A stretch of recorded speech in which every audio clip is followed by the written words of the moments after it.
আসসালামু আলাইকুম। আজকে আমরা খুবই গুরুত্বপূর্ণ একটা ডিজিজ নিয়ে আলোচনা করব। যেটার নাম ভিটিলিগো বা স্মৃতি রোগ। আমাদের দেশে বর্তমানে এই রোগীর সংখ্যা দিন, দিন বেড়ে চলছে। আমরা হয়তো জানি না এই রোগটা কেন হয়।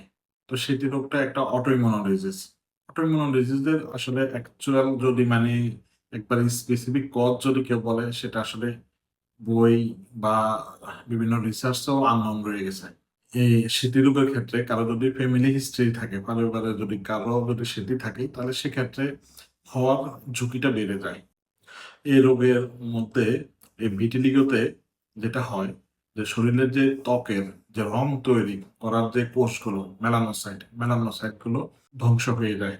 তো এই রোগের চিকিৎসায় নরমালি আমরা যেভাবে যে চিকিৎসাটা যে শুধু মেডিসিন নির্ভর যে চিকিৎসা করি, এই চিকিৎসাতে ভালো একটা ফল আসে না। যার কারণে এই ধরনের রোগীগুলো আ বারবার ডক্টর চেঞ্জ করে, বারবার চিকিৎসা পদ্ধতি চেঞ্জ করে কিন্তু ভালো উপকার পাওয়া যায় না। তো এই ধরনের রোগীদের জন্য একটা সম্মিলিত ইন্টিগ্রেটিভ অ্যাপ্রোচের চিকিৎসার প্রয়োজন হয়।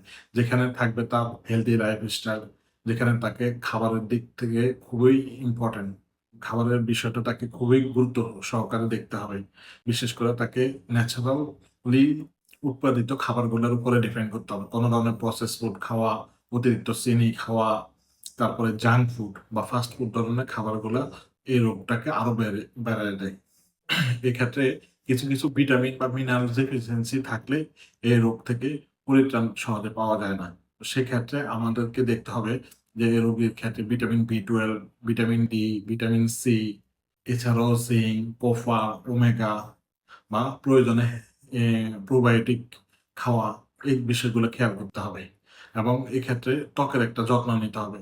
অতিরিক্ত রোদ থেকে ত্বককে রক্ষা করার জন্য ছাতা ইউজ করা, তারপরে সানব্লক ইউজ করা, তারপরে রাসায়নিক যুক্ত প্রসাধনী বা স্টেরয়েড যুক্ত ক্রিম বা পারফিউম, হেয়ার ড্রাই এগুলা এভয়েড করে চলা। পর্যাপ্ত পরিমাণে ঘুমানো, মানসিক চাপ নিয়ন্ত্রণ করা এবং প্রাকৃতিক খাদ্য গ্রহণ করার মাধ্যমে এই রোগ থেকে সহজে পরিত্রাণ পাওয়া যায়।